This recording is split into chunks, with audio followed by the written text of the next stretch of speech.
It's time to get your head out of your ass and start creating a life of no regrets. Whether you want to lose weight, get rich, or manifest a hot threesome on the beach, you're gonna want to turn this up. This is Goals, Grit, and some woo-woo shit with your host, best-selling author and professional butt kicker, Una Duncan.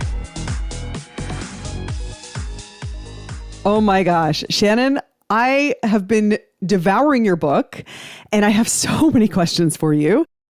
But let's first bring the listeners up to speed. Would you do us the favor of just telling us a little bit about your story that I have spent the last week completely immersed in and fascinated by? So essentially, my book's called Through the Glass. It's my memoir. It begins with, I woke up on October the 5th, 2005, probably happier and more contented than I've ever been in my life. I just turned 30. I'd just been married. And I woke up in a hotel room where I was attending a counseling conference. I was a high school guidance counselor. And I thought I might be pregnant. And I remember lying there and I couldn't wait to go home to my husband, Jason, who was just my soulmate. And then there was a knock in my hotel room and it was a police officer. He said, "I'm not here because anybody has died. I'm here about your husband, Jason. He was arrested last night and he's been charged with multiple very serious charges, including sexual assault and aggravated sexual assault." And that was the moment that everything in my life changed. And your first thought was that clearly this is a mistake. There's no way my husband did that? I had a split second to think that. And then the officer said that Jason had called 911 himself after committing these crimes. And then I knew that there was no mistake. And what also rushed back to me in that moment was the crime that Jason had committed 18 years prior when he was a teenager. And he committed a crime of murder, and he'd served a prison term for that. And I'd met him after many years of being back in the community. We met at a soup kitchen where he was the head chef, and actually would have loved all that with your food background, fitness background, how you can turn donated Kentucky Fried Chicken into something really healthy for 150, 200 people that have food insecurity. That's what Jason did many times a week, each week. And that's how I met him. And that's where I fell in love with him. And to see that person living that good life back in the community and trusting him, but also everyone around him, from the professionals, correctional services, who are all saying, he's our best guy. This is the true lived example of what a rehabilitative justice system looks like. Jason had many wonderful friends and supporters in the community. And so I made a very head over heart choice when I chose to continue to get to know him.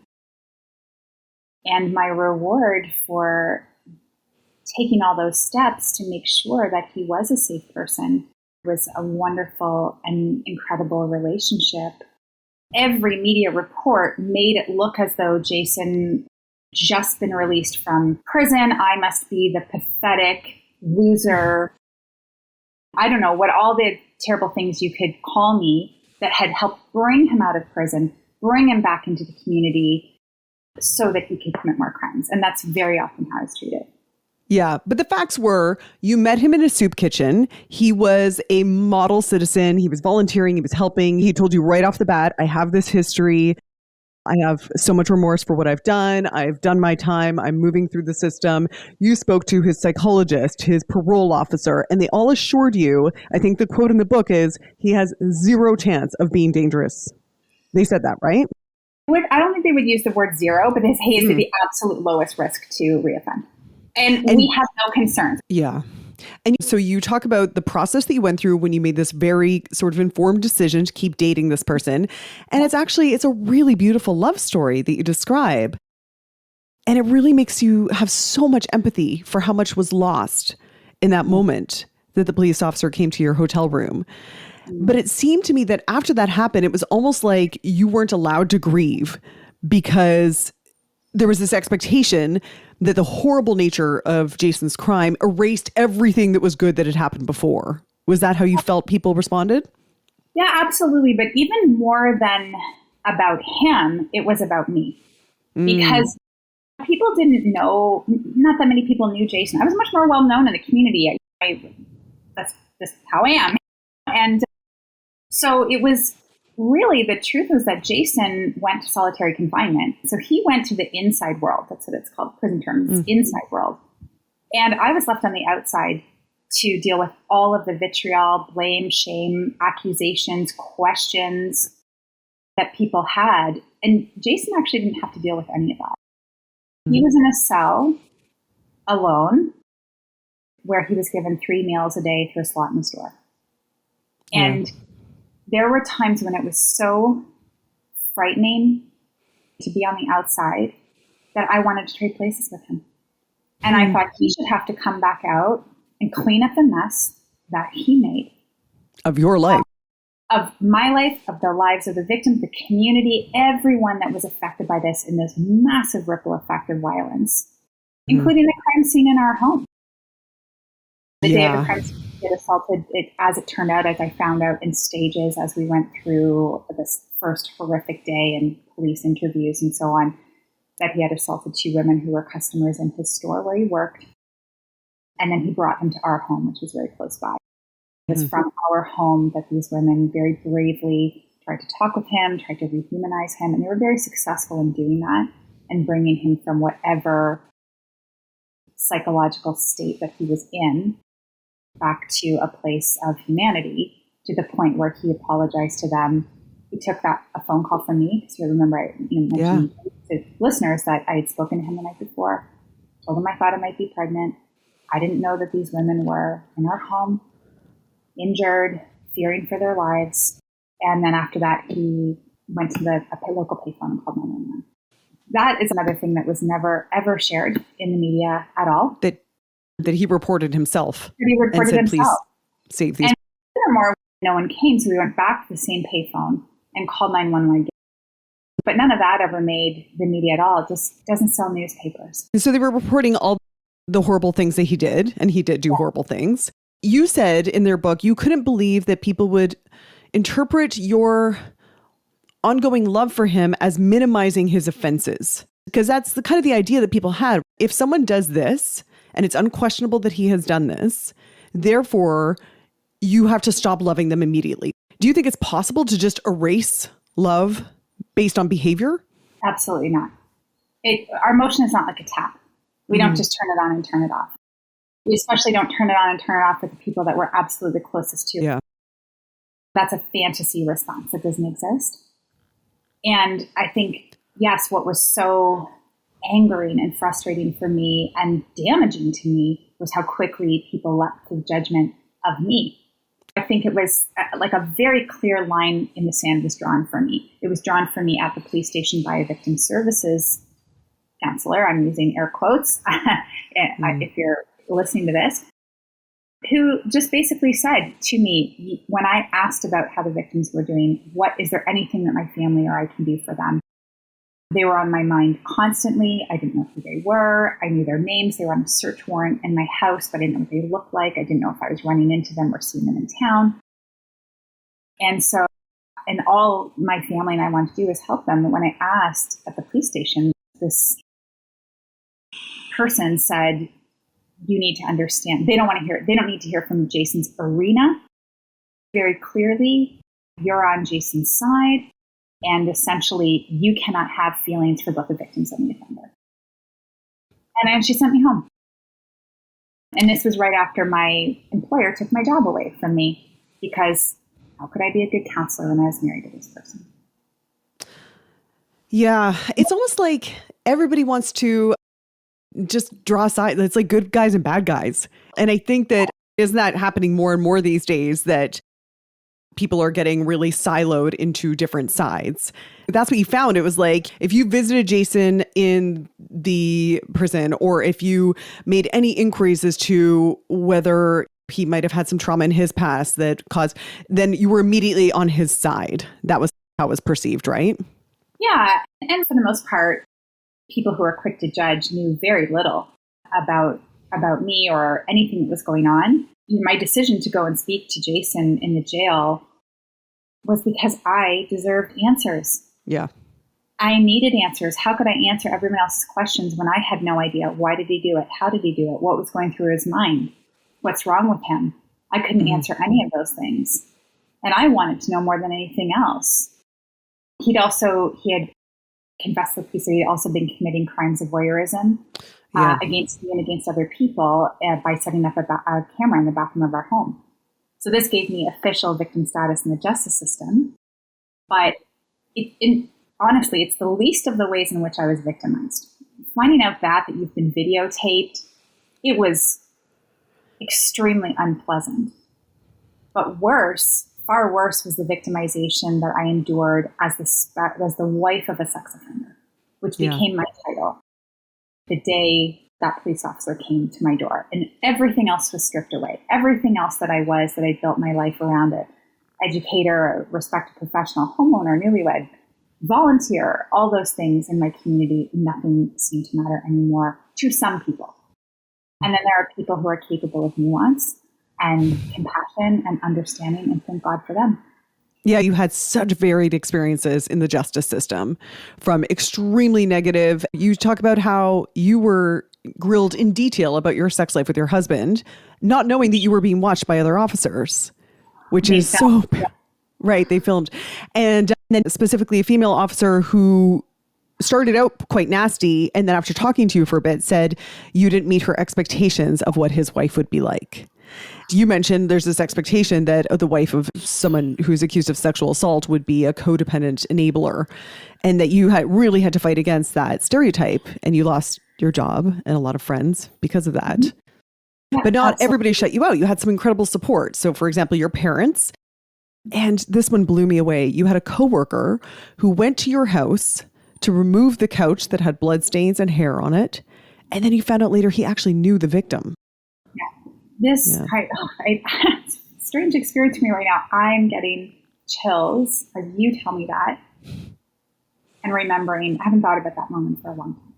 And that man remains a hero in my life. And then being able to take responsibility for themselves, to take care of themselves in doing it, rather than put it back on me. Yeah.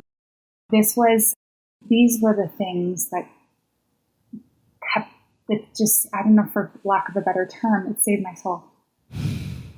And that's why I've always been a life-loving person. And my commitment to myself and to my parents and to anyone who knew me and loved me and still loved me after I did nothing wrong was to make that commitment to still being a life-loving person. There were so many things I realized instantly I had zero control over, I would never get back,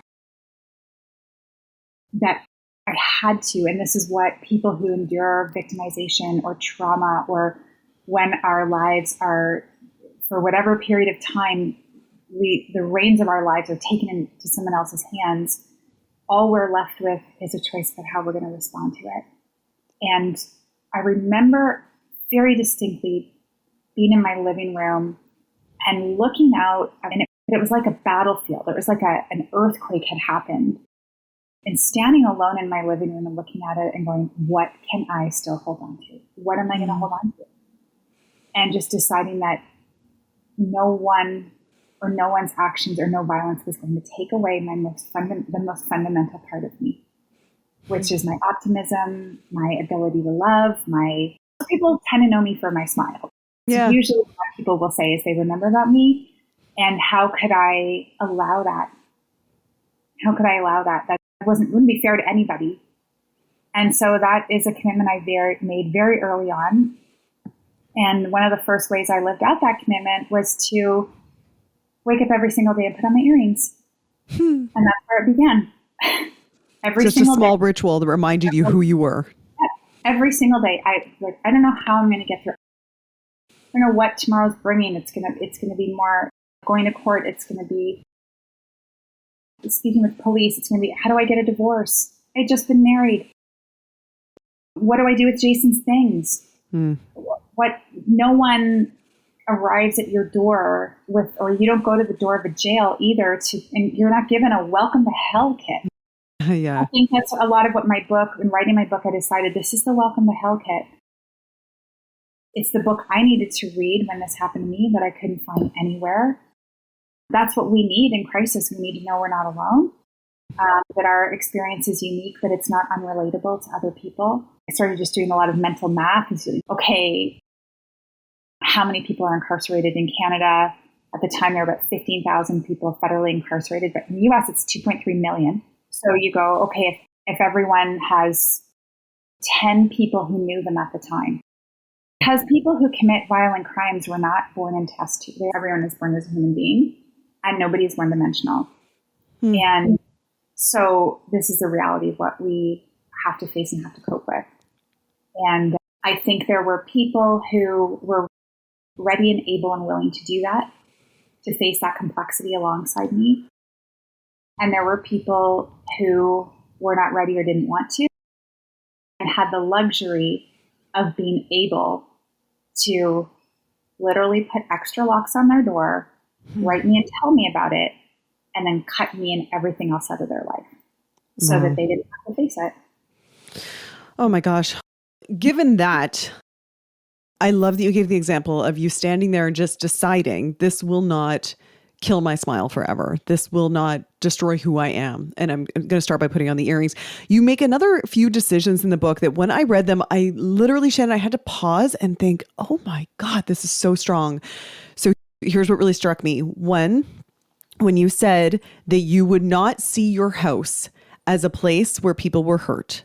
You would decide to see your house as a place where people were saved. Because at the end of the day, Jason did not kill those women. He made a phone call and the women were amazing and talked him down. So you were like, I'm going to reframe this vision of my house, not as a crime scene, but as a place where people were saved. And then you make another decision. You were holding a baby for the first time after Jason committed his crimes. And at the time before, you were hoping that you were pregnant and really looking forward to being a mom. And then, of course, that was another dream that collapsed with his arrest. And you were holding a baby and you made a decision. I will never be sad holding a baby. I will be happy holding babies. Gosh, I haven't cried about these things in a long time. Struck me. They impacted me so much because I had to stop and think, I don't know if I would have the mental fortitude to make those kind of decisions, to make those decisions to be happy. And I was so impressed by them. It's interesting now. You're telling me this now, and it's a beautiful experience to be able to respect oneself and to look back and think, gosh, when I was just 30 and in that extreme trauma, to have that kind of presence of mind. But it is that talking about decision making, and we're talking about goals, grit, and maybe we'll get to the woo-woo shit too, because there's some of that. But it is, I think, that kind of determination and that just deciding, like, just make the decision. This isn't about if I finish the race, if that's what that's what your goal is. It's about when I finish the race. This isn't about if I am in another situation where I could possibly be happy again. It's like when I get to a situation where there is even 1 second of opportunity for happiness or joy or celebrating somebody else, I'm going to take it. And I'm going to hold this little baby, this perfect little life, and celebrate her. And that it was a very life-saving and soul-saving decision to have made. And that lies within all of us. And I think that's a really good thing to know. I think what all of us have the power to be able to do that, to determine our own mindset. And then we need a lot of support to be able to maintain that mindset. Yeah. I want to ask you a little bit about the support you got. Another quote that I loved, I think you said something to the effect of, what am I going to do?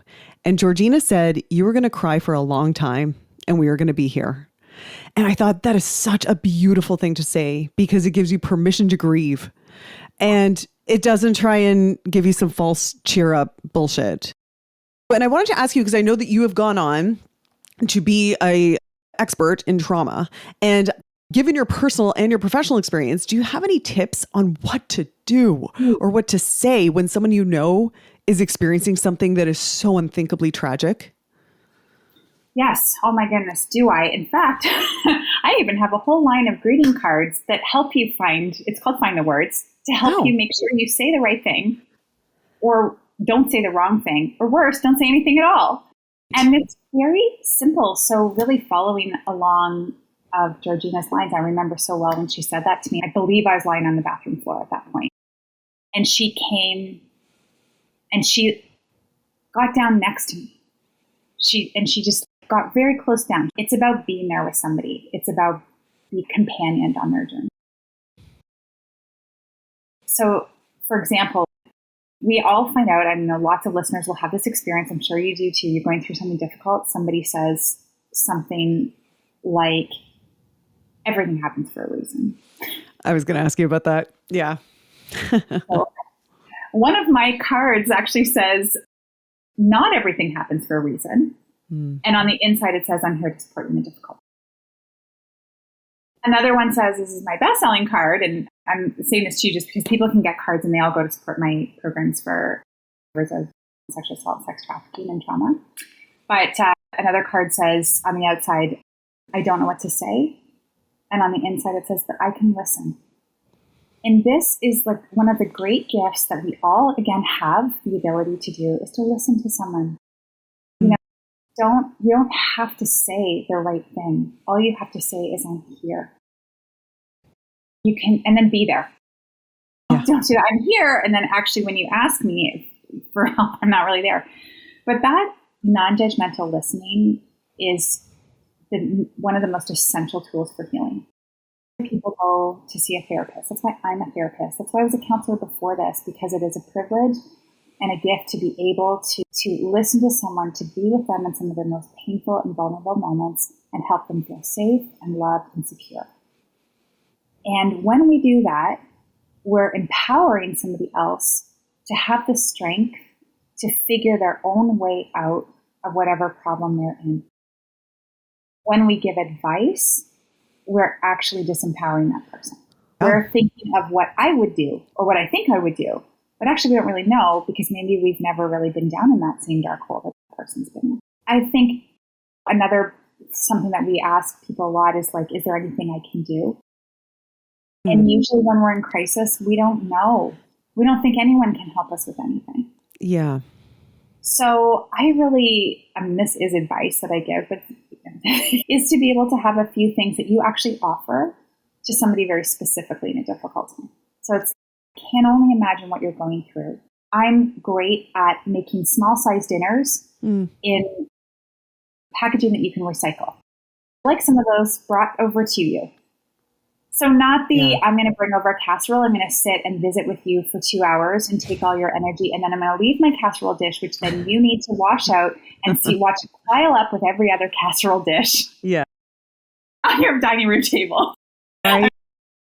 I'm not trying to knock the well-intentioned casserole givers. Well-intentioned casserole giver. But just taking something that could be really good and just refining it a little bit as well. Or you could say something like, I'm not sure if you want to be alone or if you prefer to be with people. But I can offer both things. I can come and sit with you. We can talk or not talk. We could go for a walk. Or I could take your kids for a couple of hours. I could shovel your driveway. There's a lot of practical things that people can do if they don't feel really well equipped emotionally to be able to sit with someone and hear those really hard things they might be going through. Yeah. Yeah. But don't make them think about, I don't want to think about what. Yeah. Like, it's kind of like with little kids too, where you do we want to limit a choice. Do you want Cheerios or Shreddies? Yes. That's about as big of a decision that people in crisis or in trauma can really handle. All of it has to come from that place of non-judgment. I am not in your shoes. Jumping to conclusions is not very helpful. Dangerous. Yeah. Very dangerous, helpful, and can cause a lot more harm. And we're all responsible for taking part in rolling back the ripple effect of trauma, or in my case, crime. I wanted to ask you a little bit about your experience with the justice system was not great, and it's made you an international advocate for restorative justice. Can you explain a bit about what restorative justice is versus what we would understand the justice system to be? Yeah, sure. So let's call the kind of standard system we have, let's call it criminal justice system, conventional criminal justice. So mainly we see criminal justice, first of all, see crime, or especially violent crime, as an assault against the state. So in Canada, let's call in Jason's case, the Queen versus Jason Staples. Jason didn't actually commit harm and pain and suffering to the Queen of England. No. So this is the first point at which we see a problem with the justice system, because people who are actually directly affected, in this case, Jason's assault victims, their families, their friends, their community, our community, all of us who are affected in the ripple effect, the aftermath. So we see an absence of human effect of crime. So criminal justice sees it assault against the state, the Queen of England versus, or United States versus whomever. And then we have 3 questions in criminal justice. We ask, who did it? It's extremely rare that we have someone like Jason that's, I did it. I did it. I'm responsible for it. You can send me away forever. That's what Jason. We ask, who did it? Maybe we get an answer, maybe we don't. Oh, sorry. We start with what law was broken. Okay. List of charges. Who did it? Maybe we find out, maybe we don't. And then if we do find out, what punishment does that person deserve? Okay. And that's it. All right. That's where the criminal justice system ends. And maybe someone goes to jail, maybe they don't. Okay. If someone goes to jail, most of the time when they come out, they are far worse off than they were when they went in. So there's a fact. Restorative justice, different questions are asked. The first question is, who was harmed? As soon as we ask that, we're opening ourselves up to understand that wide ripple effect of crime. All of the people that were harmed. And that includes the offender. Because we're also talking about, we have to be very realistic about how many people are incarcerated because they have mental health problems, because they are victims themselves, they've been oppressed, they have been criminalized. There are all sorts of reasons why people even end up in prison in the first place. And there's a great amount of complexity there. So we have to also look at what were the conditions of the person's life and of their mind when they committed this, whatever crime it was that they did. So that becomes important as well. But the most important thing in restorative justice is the victim and the experience of the direct victim and all the collateral victims. Once we know who's been harmed, then we're going to ask, what are their needs? What do you need? We're not going to tell them, you know what you need? You know what you need, Una? For that taxi driver that took you on a completely roundabout route and cost you $100 and you were late for your best friend's wedding and you were scared and all that. You know what you need, Una? You need him to serve a 3-month jail sentence on weekends. Is that meaningful for you, Una? Not really. What do you want? I want my money back and I want a big apology. Yeah, exactly. And maybe you're going to want to know, how am I going to make sure this guy never does this again? Because I know what my experience was like for me. And the idea that maybe my friend or my sister or someone is also going to go through this, it's not okay with me. Maybe you want to go to some counseling because that was scary. And that trauma, that experience also reminded you of other trauma, other scared times in your life. So you're going to want to deal with this because you don't want this to stop you from getting in more cabs. Maybe you're not going to go out. This is how, so we're going to ask you, what is it that you need? Now, of course, if you say, I want him hung in a gallows in the middle of town. That's not what we need. That's not what we need. Yeah. But we want to be able to fulfill your needs. So once you've told us what your needs are, then we're going to ask the third question of restorative justice, whose responsibility or obligation is it to fulfill those needs? What can the offender do? What can the community offer you? Are there other systems or regulations that also need to be looked at to ensure your safety? So that is where a really interesting dialogue can really take place. So when people go through restorative justice processes, which are well across the world, so this isn't woo-woo shit. This is not prison pillow fluffing and let's get everybody in a circle and sing Kumbaya. Okay. This is about high level accountability. This is about changing and repairing and, like it says in the word, restoring a level of trust and health to society by working with the person who's caused the harm and working for the needs of the person who's been misdirected. So you have a son, right? Yeah, two boys. We got two boys. Okay, so you've got kids. Okay, this is great. So I'm guessing that your little boys argue sometimes between each other. Sometimes. I have twin girls, so they're the best of friends. They're like a little married couple. And sometimes once in a while, I call them the Bickertons. So they get into these little things, right? So we know what it's like. Say one of your sons feels really bad. Like he's a good kid and he knows, wow, he really lost his cool. He really hurt his brother. He could be very likely to say, Mom, I'm never going to have dessert for the rest of my life. Or you can ground me for a week because of what I did. But if maybe now he's a teenager and he did like something like really not so good, I don't know, making 9 doors. Have you met my sons? Senior community, right? And I spoke to them pre-show. And so people have been hurt. They are so much going to rather you say, yep, you're grounded forever. Then if you say, actually, you know what's going to happen here? You're going to spend a little bit of time by yourself thinking about what you've done. Then you're going to come into dialogue with your brother.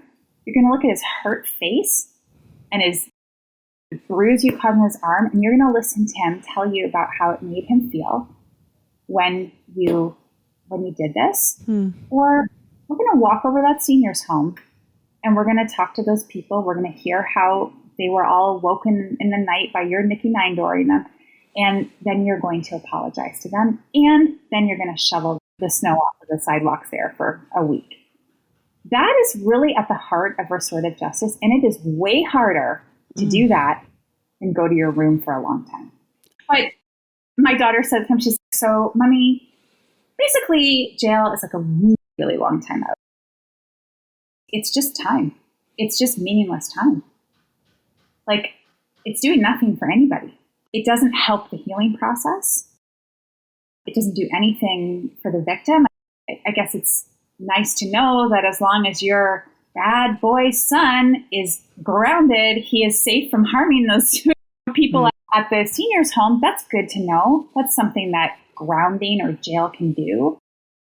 But what happens when it's over? What about what's left behind? People are still feeling unsafe. They're still feeling confused. They still have questions like, why me? Why did you do it? What went through your mind? So this is really what we get into with restorative justice. And is this part of the work that you do in helping people heal from crime? You use the word trauma and you talk about big T and little t trauma. Could you define what those are? And yeah, big T trauma is the one that most of us will recognize as trauma. That's kind of what happened to me. Life was pretty good. Yeah, I had ups and downs in my life. I'd been through some difficult things. But then all of a sudden, a massive thing happens. It's extremely noticeable that changes the course of my life. Big T trauma is also, it's an earthquake. It's a car accident. It's things that tend to be very obvious. Okay. Little T trauma, or I call it woodpecker trauma, is smaller things that build up and are recurring over time that actually cause the same amount of damage, but they tend to go a little unnoticed or people get used to them. That's bullying, oppression, racism, chronic abuse, poverty, all sorts of things that lots of my clients will come to me and they'll say, I don't have any big trauma, or I don't think I should even be in therapy because nothing really bad ever happened to me, but I'm experiencing a lot of anxiety, or I can't seem to make any relationships work. So then we know all we have to do is look back and go, tell me about, one of the first things I do in therapy is super fun because I'm just like you and I love to have a lot of fun. I say, let's make a list of all the bad things that have ever happened to you. Okay, that does sound like right? fun. Isn't that awesome? It's so great. But I get people to tell me in like a trauma-informed way, which is, you're not going to tell me all the details. That's not going to be helpful. You're just going to be reliving. I just want to know what are the bad things that happened to you. So we make a little list and it goes like, okay, I was 6 when I peed my pants in front of the entire class and everyone laughed at me. I was 7 when my dad left. I was 8 when he came back. I was between the ages of 10 and 14, I was really bullied at school. And then things were okay. Then this little thing happened. Other times I've got people with big T, big T, big T all the way along. So no matter what, I always say pain is pain. And the most important thing to understand about trauma is what it makes you believe about yourself. That's what we need to understand And that's often what we need to correct. So when bad things happen, we experience injury. Let me give you an example. Let's say that you go out for a walk in the forest and you scratch yourself on a tree branch. And kind of a deep scratch. It's like it's bleeding and whatnot. So in that exact moment, you receive this physical injury. Your body always wants to heal. So it's going to start to try to do that on its own. It's going to bleed to cleanse the wound. Then it's going to scratch over to heal and protect the wound. And then eventually the scab will fall off. Maybe you have a scar, maybe you don't. But you're okay. The body can handle that level of healing. You also received perhaps a tiny psychological injury. I'm so stupid. Why didn't I see that branch? Most of the time, just like the rest of our body can heal that scratch, if the rest of our mind is, we're pretty well people, we fluff it off, or the friend you're walking with is like, oh my God, I didn't see it either. Don't worry about it. And it just floats through the neural pathways in the front part of the brain. It's, yeah, no, I'm not really stupid. And it just goes to long-term memory. And you do not believe you are a stupid person. You believe that you didn't see a tree branch and it scratched you. End of story. When things are bigger, so we could, first of all, you have a person who had that thought, but guess what? At school and growing up, people always told them they were stupid. Now when this happens to somebody, the tree branch thing, they actually know they're already stupid. So this is just another bad thing that happens. More often when we have something bigger that happens, so let's say it wasn't a tree branch, it was you were hit by a truck. Now you have huge physical injuries. Okay, you're not going to try to heal them yourself. Your body will try. The body will always try. But resetting its own bones isn't going to help. And things will fuse together. It'll be all wonky, wrong. You'll always be in pain. Or you're just not going to be able to. It's just too much for you. So you go to a hospital. At the same time as you received all that horrible injury, this is trauma, you received a lot of psychological injury.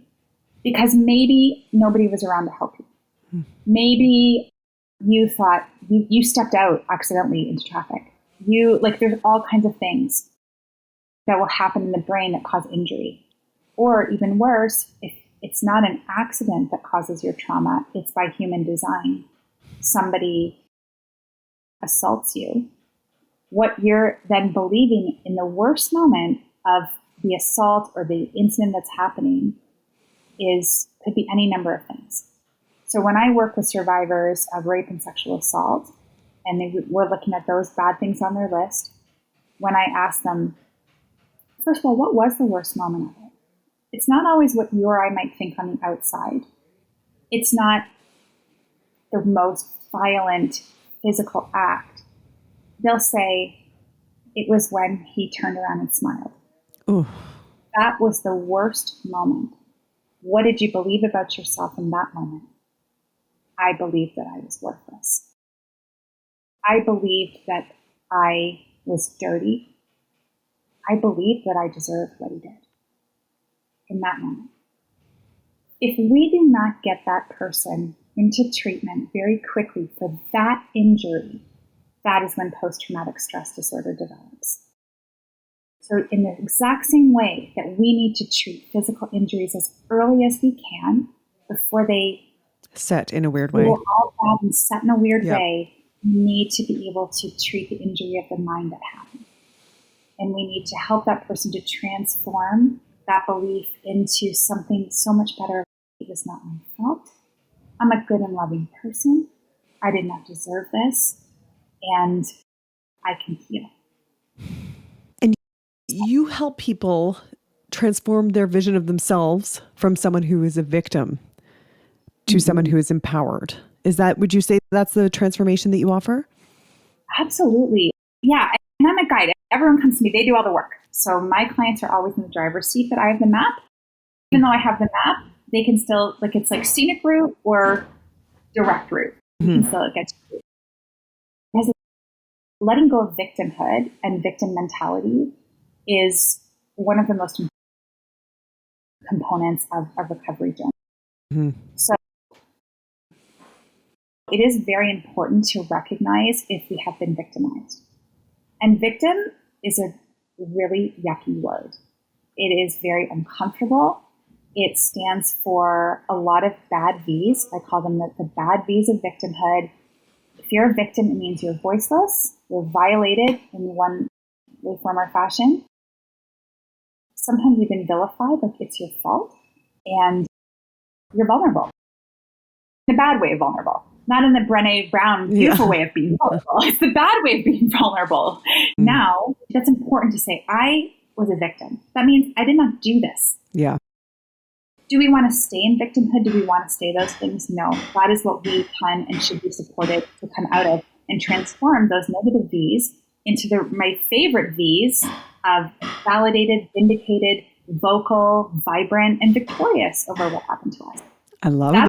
The most controversial thing I certainly know that I did after my experience was be happy. If you heard a story about someone, and it was this woman named Shannon Moroney, and no one ever heard from her again. And she fell into what would be understandable coping strategies for her pain, addiction, isolation, all kinds of things. No one would be surprised. Yep. There would be no controversy. I am very happy to be a controversial figure if it's because I can be happy, I can be fulfilled. I just want to be thankful to you for reading my story and for being so willing to share it, and actually for bringing it to me as well. Again, just to revisit a few parts of that. In my most lonely and isolated times, when there were people who absolutely refused to go on my journey with me. It will never cease to be an honor now, even years later, when people choose to go on it with me by reading, by engaging, by having these kind of conversations. It's a great gift. I'm very thankful to you for that, Una, and to all your listeners. And I guess really what I want to say is that we do have choices in the most choiceless parts of and moments of our lives. And all of us deserve and need the support to find those choices for ourselves. And we can help others do the same. That's really at the heart of this. I'd love people to, of course, pick up my books. You can find everything at shannonmoroney.com. Great. We'll leave that link. My name's not all that easy to spell, but you can look up all kinds of things and get to me. It's weird. Shannon, husband, sex offender, forgiveness. You can look up some great, wonderful things. You can look up whatever you want. You'll find me. Yeah. And your book is called? My book is called Through the Glass. So it's my journey.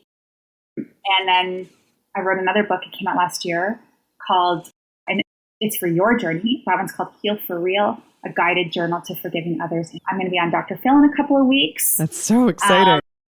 It was just as exciting as being with you, Una. I have to say. After reading your book, which completely changed my life, and which we will talk about in our next episode, we talk about body and trauma and how we treat ourselves and all that stuff. And I can maybe get into more about how your book changed my life.